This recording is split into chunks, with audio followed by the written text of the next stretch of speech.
Alors, d'abord, félicitations pour cette superbe victoire et facile victoire. Donc peut-être d'abord à Julien. Franchement, il s'est envolé dans la phase finale. Oui, tout à fait. On savait que c'était sûrement le meilleur, mais on pensait l'un des meilleurs pour rester humble. Aujourd'hui, on avait opté pour une tactique très offensive parce que la dernière fois, on a trouvé le cheval un petit peu mou. Et Thomas m'a demandé de le monter devant les méchants, comme on dit dans notre jargon. Il a répondu présent et il montre que quand il est très bien comme il est aujourd'hui, il est imprenable. Oui, justement, Thomas, donc la grande question, c'était un cheval qui avait commencé à Doha, qui avait remporté la grande course, qui a ensuite gagné à Deauville, et puis dans le Prix Dragon, il était 5e, et ça a étonné un petit peu tout le monde. Et qu'est-ce qui s'est passé à ce moment-là? Ça m'a étonné aussi. D'accord. Maintenant, j'avais donné les consignes à Julien. C'est peut-être de ma faute, mais bon. Je voulais que le cheval... Je pensais qu'il allait gagner tout seul, de toutes les manières. Mais je voulais pas qu'il prenne une course dure. Donc j'avais demandé à Julien de l'isoler un peu et de venir se rabattre gentiment sur les chevaux. Et en fait, le cheval, avec l'âge, il s'est calmé, il a beaucoup moins de fougue. Et je pense qu'il s'est un petit peu endormi, il a pris ça du bon côté. Et du coup, dans la ligne droite, il n'a pas pu repartir, ça le motivait pas.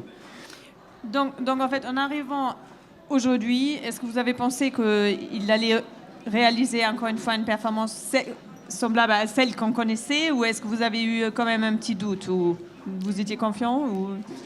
J'avais confiance en mon cheval parce qu'il avait pris de la fraîcheur, d'action, il était bien, il était beau. Voilà, maintenant j'étais dans le doute avec la contre-paire qu'il venait de faire. C'était un peu... C'était pas comme ça que j'avais planifié mon plan. Ouais. Maintenant, pour moi, ça a toujours été un crack. Et les cracks, du jour au lendemain, ils peuvent pas tomber comme ça, si mal que ça, être 5e dans une course préparatoire. Donc, le cheval était bien. Et voilà, en étant méchant et devant, comme ça, c'est là où il est le plus fort. Et pour vous, Julien, vous étiez confiant, ou c'était quoi votre sentiment? Moi, j'avais un doute, bien sûr. On a tous un doute quand le cheval était presque... le cheval avait connu que des victoires depuis presque 2 ans. Et c'est sûr que là, c'était une grosse déconvenue. Mais Thomas m'a vite rassuré en me disant que le cheval avait de très bonnes prises de sang et que le job avait été fait.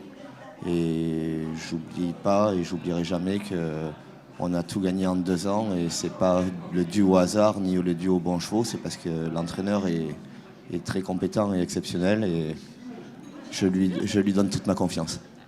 Et dites-moi, alors on sait que la Qatar Arabian World Cup, elle fait partie de la triple couronne qui maintenant ne peut pas être gagnée, parce que voilà. Mais alors, quoi au futur projet pour votre cheval? Où est-ce que vous allez On peut retourner courir à Doha quand même, remettre son titre en jeu. Maintenant, on n'en a pas parlé. Pour l'instant, on va savourer cette course-là. Mais je pense que l'année prochaine, on va peut-être se faire plaisir quand même et tenter la triple couronne. Même sur 1600 mètres, il peut peut-être être un peu moins percutant. Mais bon, maintenant qu'il a gagné la Qatar Arabian, toutes les portes peuvent s'ouvrir. Et bon, il est plus invaincu, il n'a jamais été invaincu d'ailleurs. Mais bon, tant qu'il gagne les belles courses, on va essayer de se faire plaisir. Et on peut peut-être tenter le coup l'année prochaine de faire la triple couronne. Très bien. Et juste un dernier mot, Julien, ça représente quoi de remporter cette belle épreuve qui est quand même très importante dans la carrière d'un cheval, dans votre carrière aussi, j'imagine? Pour nous, c'est très important. Ça reste un groupe 1 et c'est le jour de l'Arc de Triomphe. C'est le genre de journée où il faut qu'on monte. Et quand on monte, ça montre qu'on fait partie des meilleurs jockeys. Donc, de participer, c'est très bien, mais de gagner, c'est encore mieux.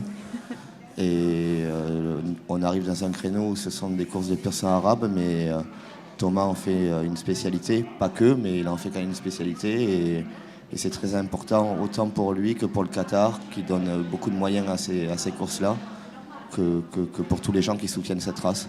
Donc on est très fiers de gagner ces courses-là. Et vous avez bien raison. Écoutez, je vous félicite encore une fois. C'était vraiment une performance extraordinaire, très très belle. C'était beau à voir. C'était un beau spectacle. Donc, Merci merci, beaucoup. merci. Merci.